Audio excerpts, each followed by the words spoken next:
In the heart of an African land, where ancient traditions ran as deep as the roots of the sacred Iroko trees, a young girl named Muna emerged as a beacon of courage and defiance.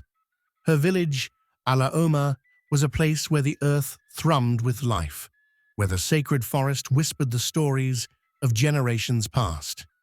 The forest, known as Oji, was not just a land, but a living spirit, a guardian of their ancestors' wisdom.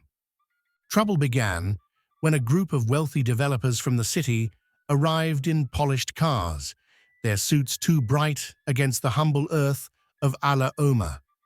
They bore promises of prosperity, flashing documents, and promises of paved roads, schools, and modern homes. But Muna saw through their deception.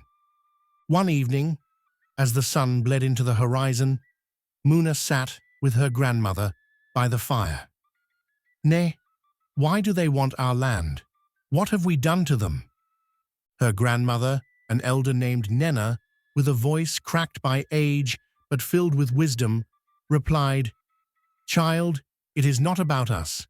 Greed blinds men. They do not see the spirit of the land, only what can be taken. But the forest speaks. Do you hear it?" Muna nodded, for she often heard the songs of the wind through the leaves, the way the earth seemed to pulse beneath her feet. The next morning, the developers returned with bulldozers stationed at the edge of Oji. The tension was thick as the villagers gathered, murmuring in hushed tones. Muna was determined to do something. She refused to stand and watch the developers take their land without putting up a fight. Muna felt her heart pound as she stepped forward. "This land is not for sale," she shouted, her voice echoing. A tall, sharp-suited man stepped forward. "Little girl, do you even know who you are talking to? We are here to make this place better. Look around you. Mud huts, no proper roads. We will build schools and hospitals. Why fight progress?" Muna lifted her chin. "Our land is not a thing to be bought. It holds the bones of our ancestors. It gives us life. You call these trees mud and wood, but they are more alive than you can understand." The man was surprised to see the passion in which Muna spoke, and it didn't look like she was going to back down. The crowd stirred, whispers of agreement spreading like wildfire. The king, Udodi, a regal figure in his crimson robes, arrived flanked by his council of elders. His voice, deep and commanding, silenced the murmurs. What is the meaning of this disturbance? The developer, who introduced himself as Chief Uba, stepped forward, bowing slightly. "Your Highness, we come with an offer of progress, to buy a portion of your sacred forest for development. Imagine modern homes, jobs, opportunities." The king remained silent for a moment, then turned to the crowd. "And what do my people say?" Muna stepped forward again, her voice steady. "Your Highness, if we sell our land, we sell our history, our future. These trees have heard the songs of our fathers. They protect us." The elders murmured in agreement, but Chief Uba smirked. "Do not be swayed by a child's superstition. These are just trees. The world is moving forward." The king raised his hand. "Enough. We will consult the spirits and seek wisdom. No decision will be made today. Return to your homes." That night, Muna could not sleep. She wandered the forest, placing her hand on the great Iroko tree. "Help me save you," she whispered. The next day, the council convened. The developers had returned, but this time with threats. "If you will not sell, we will take legal action. You have no deeds to prove your claim over this land." Muna, trembling but determined, stepped forward once more. "We have something greater than deeds. We have history, memory, and the bond of our people, and I will prove it." She embarked on a quest to gather evidence from the village's oldest members. The stories flowed like rivers, how the forest had sheltered them during wars, how its roots had healed the sick with ancient herbs.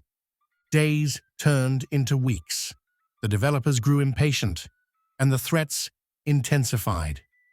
A bulldozer moved closer to the forest's edge. Tension filled the air like a storm cloud. But Muna had gathered her proof. Holding a weathered scroll from the king's ancient archives, she presented it before the council. This land was protected by our ancestors. It is written here, signed by King Obiora in the year of our forefathers. This forest is sacred, and it belongs to us. The king examined the document and nodded gravely. Chief Uba, you see, our claim is as ancient as our bloodline. You have no power here. Yet, Chief Uba sneered, we shall see what the courts say about that. Chief Uba left angrily. The crowd watched as he and his men whispered among themselves before getting into their vehicles. Later that evening, Muna sat under a big tree in their compound and reflected on the situation before them. She wondered what Chief Uba will do next, and if the court will take his side and give the developers their land. In the meantime, she made up her mind to fight for her community and their land. No matter how little they think she is, she was sure that her ancestors were behind her. They will see things her way, she thought to herself. In the days that followed, the developers took a more sinister turn. Late one evening, a stranger approached Muna's father, Afam, with a briefcase filled with cash. This is a token of appreciation, the man said smoothly. Let the girl be quiet, and your family will be comfortable forever, he said, opening the briefcase to reveal bundles of cash. All we ask is that you convince your daughter to stop causing trouble. This could change your family's life forever. Dear amazing viewers, I know that you are wondering how Muna's father will respond. Will he take the cash and betray his daughter and his community? Keep watching to find out. Before I continue, I would like to ask you to kindly subscribe to my channel if you haven't subscribed yet. Please click on the subscribe button, like the video, and drop a comment. Much appreciation. And if you are a returning subscriber, welcome back and thank you so much. Now, back to the story. Muna's father, though tempted, slammed the door shut. He could not betray the land his ancestors had cherished. His face tightened as he stared at the money. His hands, rough from years of working the land, remained firmly on his knees. You think you can buy my daughter's voice? This land is not for sale, and neither is my child's soul, he said, his voice rising with quiet strength. She speaks for the truth, and I will not betray my ancestors for this insult. The man narrowed his eyes and closed the briefcase with a sharp snap. Think carefully, Afam. There will be consequences if you keep resisting. This offer won't last forever. Afam stood, towering over the stranger. The only consequence I fear is the shame of betraying my people. Now leave my home and never return with such disgraceful offers again. The stranger, scowling, retreated into the shadows as Afam whispered a silent prayer to the ancestors for strength. Furious at the rejection, the developers spread rumors that Muna was lying, that she was being controlled by outsiders who wanted to keep the village poor. Some villagers, desperate for the promised wealth, began to turn against Muna. Why should we listen to a child? One man shouted during a gathering. What has she ever done for us? But Muna, supported by her grandmother and the king, stood firm. We fight not for riches, but for the soul of our land, she declared. Do not let them divide us. Together, we are stronger than their money. With the help of sympathetic journalists, the truth about the bribery attempt surfaced. The national media covered the story, exposing the developers' corruption and greed. The final blow came when the courts ruled once again in favor of Ala Oma, reaffirming their ancestral rights over the sacred forest. The developers, disgraced and financially ruined, were forced to abandon their plans. Muna had not just saved her village, but had inspired a movement across the region. Other communities began to rise, protecting their heritage and rejecting greed. Oji stood untouched, its roots deeper and stronger than ever before. As the sun set over the ancient forest, Muna stood beneath the Iroko tree once more, listening to the whispers of the wind and feeling the presence of her ancestors.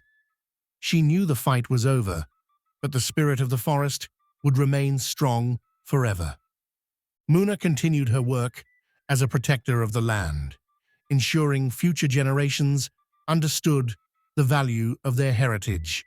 Her story became legend, reminding all who heard it that true power lay not in wealth, but in unity, courage, and respect for the earth. Years passed, and Muna was honored as a hero in her community. She taught children the songs of the forest and the importance of preserving their culture. The developers never returned, but the lessons of her bravery remained etched in the hearts of her people forever. Before you watch the next video, kindly subscribe to my channel if you haven't subscribed yet. Please click on the subscribe button and like this video. Be a part of my channel's growth by clicking on the next video on the screen and drop a comment to let me know what you think about the story. Thank you for watching. Much appreciation.